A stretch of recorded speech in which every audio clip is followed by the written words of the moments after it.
श्री शिवाय नमस्तुभ्यं। दोस्तों, आप सभी लोग जानते हैं कि 16 मई 2024 को है वैशाख महीने की नवमी तिथि। और दोस्तों, यह वैशाख महीने की नवमी तिथि को आप लोगों को दूजेश्वर महादेव जी वाला उपाय जरूर करना चाहिए। और दोस्तों, इस बार की जो नवमी है यह सीता नवमी है, वह भी वैशाख महीने की सीता नवमी, इसीलिए इस दिन का महत्व बहुत ही ज्यादा बढ़ जाता है।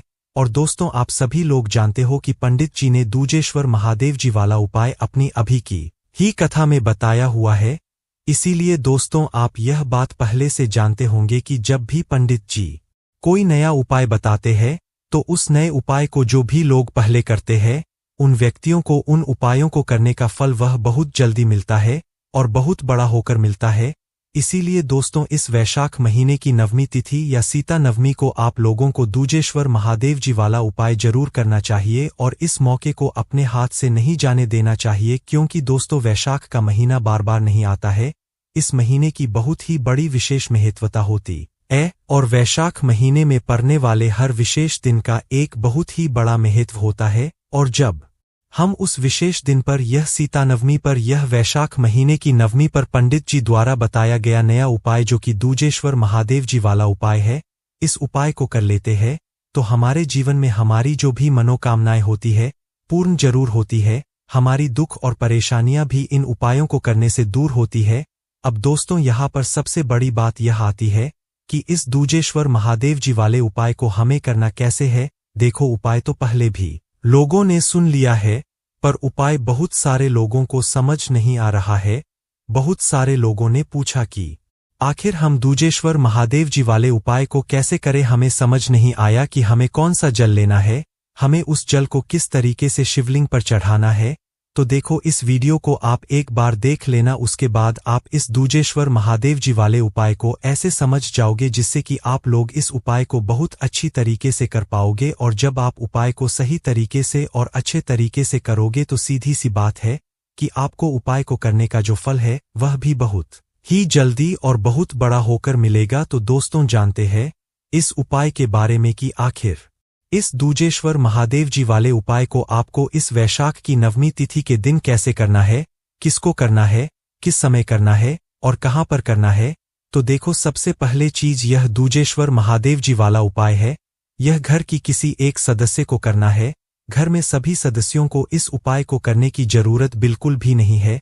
इस बात का ध्यान रखना। और घर में से वह एक सदस्य कौन होगा जो इस उपाय को करेगा, तो वह घर की बड़ी माता बहनों में से कोई भी एक माता बहन होगी, ठीक है।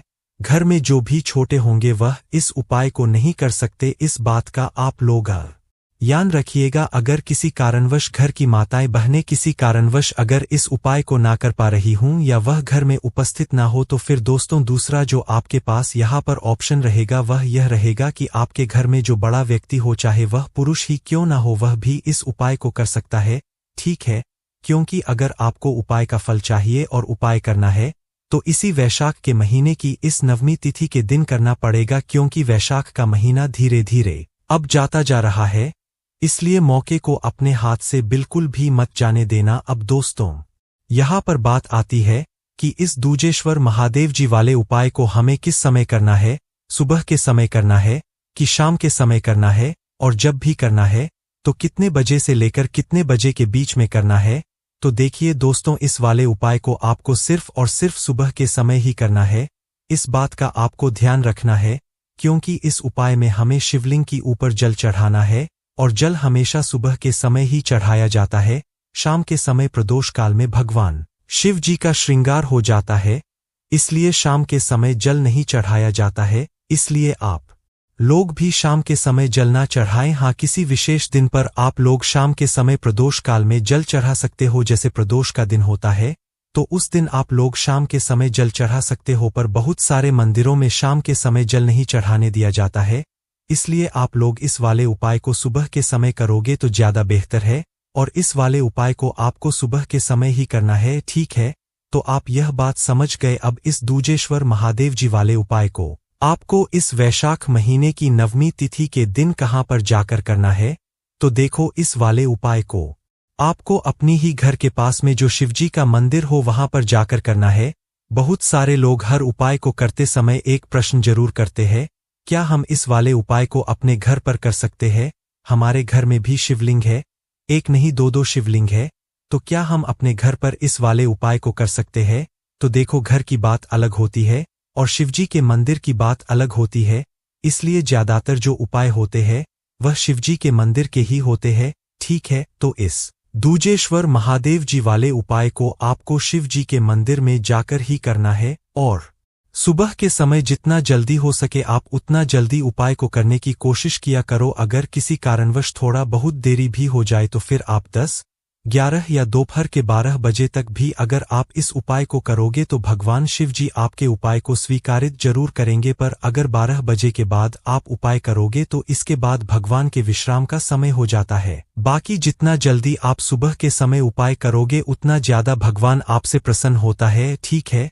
तो आपको करना क्या है, जितना जल्दी हो सके सुबह के समय उपाय कर लेना और भगवान शिव जी के मंदिर में जाकर ही करना है, घर पर नहीं करना है। तो यह बात आप लोग समझ गए। अब देखो यहाँ पर यह जो दूजेश्वर महादेव जी वाला उपाय है, इस उपाय में हमें 1 लोटा जल की आवश्यकता यहाँ पर पड़ने वाली है।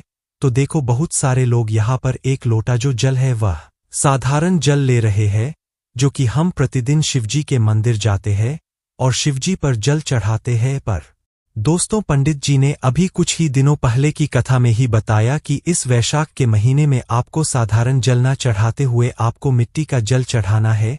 हम आपको हर वीडियो में यही बात समझ रहे हैं कि साधारण जल का चढ़ाने का आपको फल तो मिलेगा, पर मिट्टी का जल चढ़ाने का जो आपको फल मिलेगा उसकी आप कल्पना भी नहीं कर सकते, क्योंकि वैशाख के महीने में मिट्टी का जल शिवलिंग पर चढ़ने का हमें बड़ा ही बड़ा फल मिलता है।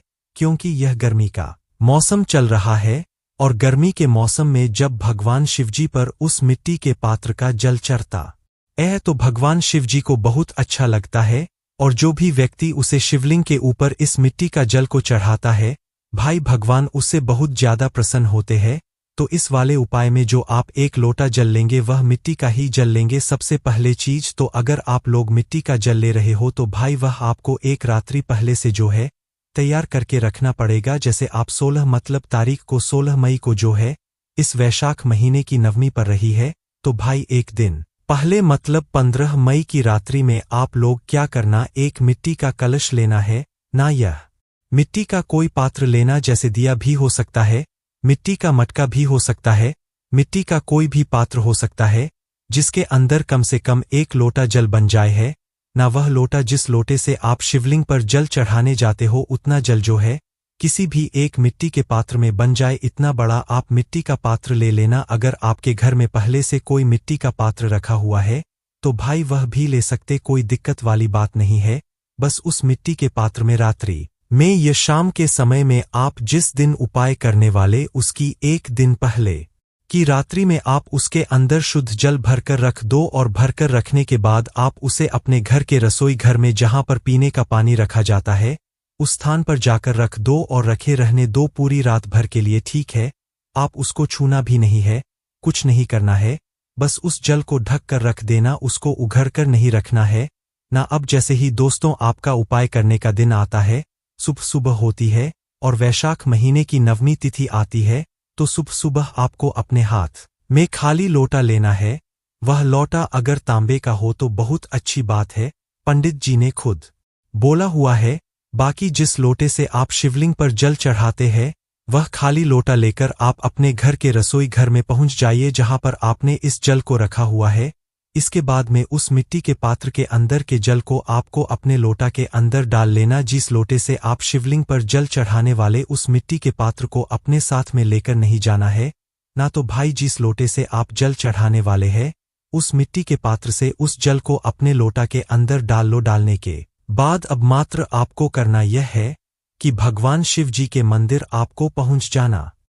किस दिन? वैशाख महीने की नवमी तिथि के दिन आपके घर के पास में जो भी शिव मंदिर है वहां पर पहुंच जाना है। इसके अलावा जो भी पूजन सामग्री है वह आप लेकर जा सकते हो, पर पूजन आप तब करोगे जब आपका उपाय हो जाए ना। तो अपने घर के पास के शिव जी का जो मंदिर है वहां पर पहुंचना और शिवजी के मंदिर पहुंचने के बाद सबसे पहले भगवान के दर्शन करना। भगवान के दर्शन करना, भगवान का आशीर्वाद लेना। आशीर्वाद लेने के बाद शिवजी की शिवलिंग के पास में आ जाना, ठीक है? शिवलिंग के पास में आने के बाद अपना वह जो लोटा जल है, जो मिट्टी का जल आप लोग अपने पात्र में भरकर लेकर आए हुए हो या लोटे में भरकर लेकर आए हुए हो, उसे अपने पास में रखना। और सबसे पहले आप ध्यान रख लो एक नाम को जो कि दूजेश्वर महादेव जी का है ना, क्योंकि उपाय ही हम दूजेश्वर महादेव जी वाला कर रहे हैं। इस नाम को आपको कब से शुरू कर देना, जब से आप शिवलिंग पर जल चढ़ाना शुरू कर दे। और हम आपको बता दें, यह जल पहले शिवलिंग पर नहीं चढ़ेगा, यह जल आखिरी में शिवलिंग पर चढ़ेगी, ठीक है। तो दूजेश्वर महादेव जी का उपाय अब शुरू होता है। सबसे पहले आपको दूजेश्वर महादेव जी का नाम ध्यान में रखना है, क्योंकि इस नाम को मन में बोलते बोलते ही आपको उपाय को पूरा करना है। और इस उपाय को आप शुरू कहाँ से करोगे, मतलब अपना वह एक लोटा जल कहाँ से चढ़ाना शुरू करोगे जहां पर शिवजी की जलधारी होती है। माता अशोक सुंदरी जी वाले स्थान के आगे से जो जलधारी से जल नीचे गिरता है, उस स्थान से आपको अपना यह वाला जल चढ़ाना शुरू करना है। उसी के साथ में दोस्तों, आप लोगों को यह जल एक साथ नहीं चढ़ाना है, इस जल की धारा बनाते हुए चढ़ाना है। और जब तक आपका यह पूरा जल ना चढ़ जाए तब तक आपको अपनी धारा तोड़ना नहीं है। आपको धारा बनते बनते ही शिवलिंग के ऊपर जल चढ़ाना है, ठीक है। अब यहाँ पर समझते हैं। देखो, सबसे पहला स्थान आप लोग समझ गए हो कि जब हम शिवलिंग पर जल चढ़ाते हैं, वह जल बहता हुआ जलधारी से नीचे गिर जाता है। तो वह स्थान जलधारी का जहां से जल बहता हुआ जाता है और जलधारी से नीचे गिर जाता है, उस तरफ आप सबसे पहले अपना वह जल का लोटा कर लो, ठीक है। यूं कि आपको अपना जल कहाँ से लाना शुरू करना है, वहीं जलधारी के आखिरी हिस्से से जहां से जल नीचे करता है, ठीक है। तो उधर से अपनी धार बनाना शुरू करो, अपने लोटे से जल गिरना शुरू करो, धार बनाना शुरू करो। और जैसे ही धारा बना लेते हो तो भाई उस धार को रोकना नहीं है, मतलब आपको जब ही रोकना है जब आपका पूरा जल मतलब उपाय में चढ़ जाए, ठीक है। और दूजेश्वर महादेव जी का नाम मन ही मान लेते रहना जब तक आपका उपाय पूरा ना हो जाए। तो आपको अपनी जल की धारा को जलाधारी से चढ़ाना शुरू करना है और गणेश जी वाले स्थान से होते हुए शिवलिंग के साइड से होते हुए, शिवलिंग के पीछे से होते हुए और शिवलिंग के वापस से इस साइड से होते हुए आपको कार्तिकेय जी वाले स्थान पर आना है। और स्थान पर आने के बाद आपको वापस से उसी जगह पर अपनी जल की धार को लेकर आ जाना है जहां से अपने इस जल को चरना शुरू किया था। कहने का मतलब यह है कि आपको इस जल की धारा को शिवलिंग के चारों तरफ की जो जलधारी होगी, उस जलधारी के ऊपर आपको इस जल की धार को चढ़ाना है। बस गणेश जी वाले स्थान के साइड से ही आप लोगों को इस जल की धारा को लेते हुए जाना है और लौटकर कार्तिकेय जी वाले स्थान की तरफ से अपनी जल की धारा को लेकर आ जाना है और वापस वहीं आ जाना जहां से अपने जल को चढ़ाना शुरू किया था। अब इसके बाद में अब जिस तरफ से खड़े होकर, जिस साइड से खड़े होकर अपना यह वाला उपाय कर रहे होंगे, अब आपको अपनी उस जल की धारा को लेकर उस तरफ आ जाना है। इस जल के लोटे को लेकर जिस तरफ आप खड़े हुए आपको हिलना नहीं है, आपको वही के वही खड़े रहना है। बस अपने जल की धारा को जलधारी से कहां पर लेकर आ जाना है, आप जिस तरफ खड़े हुए हो आपके सामने की तरफ की जलधारी होगी, उस तरफ लाकर आपको अपनी जल की धारा को चढ़ाते रहना है। और जैसी आप अपने सामने की तरफ मतलब जल की धारा को लेकर आ जाओ, उसके बाद में आपको इसी जल की धारा के साथ साथ में अपने लोटा को शिवजी की शिवलिंग के ऊपर ले जाना है और इस धारा को शिवजी की शिवलिंग के ऊपर जल आपको चढ़ा देना है। आप समझ गए। आप लोग को आखिरी में आप लोगों को यह जल धारा के साथ शिवजी की शिवलिंग के ऊपर चढ़ाना है। आप इस बात का आप लोग ध्यान रखना कि पहले आपको शिवलिंग के चारों तरफ गणेश जी वाले स्थान से होते हुए, कार्तिक जी वाले स्थान से होते हुए आपको लौटकर वापस वहीं आना है जहां से अपने इस जल की धारा को चढ़ना शुरू किया था। और फिर उस जगह से आप लोगों को उस जगह तक इस जल की धारा को लेकर आना है जिस जगह से आप इस जल को चढ़ा रहे हो, जिस साइड से आप अपने इस जल को चढ़ा रहे हो। फिर उस जगह पर अपने जल की धारा को लाकर सीधा शिवजी की शिवलिंग के ऊपर आप लोग इस जल की धारा को चढ़ा देना, धीरे धीरे करके एक धारा से चढ़ा देना और दूजेश्वर महादेव जी का नाम लेते रहना जब तक आपका यह उपाय पूरा ना हो जाए। बस दोस्तों, जैसी आप लोग अपना यह पूरा जल चढ़ा देते हो, उसके बाद में भगवान से हाथ जोड़कर विनती करके अपनी वह मनोकामना बोलना जिसके लिए आप लोग अपना यह वाला उपाय कर रहे हो, चाहे आपकी जो भी दुख और परेशानी हो जिसके लिए आप लोग अपना यह वाला उपाय कर रहे हो, अपनी वह दुख परेशानी बोल देना। बस दोस्तों, यहाँ पर आपका यह वाला उपाय पूरा हो जाता है। श्री शिवाय।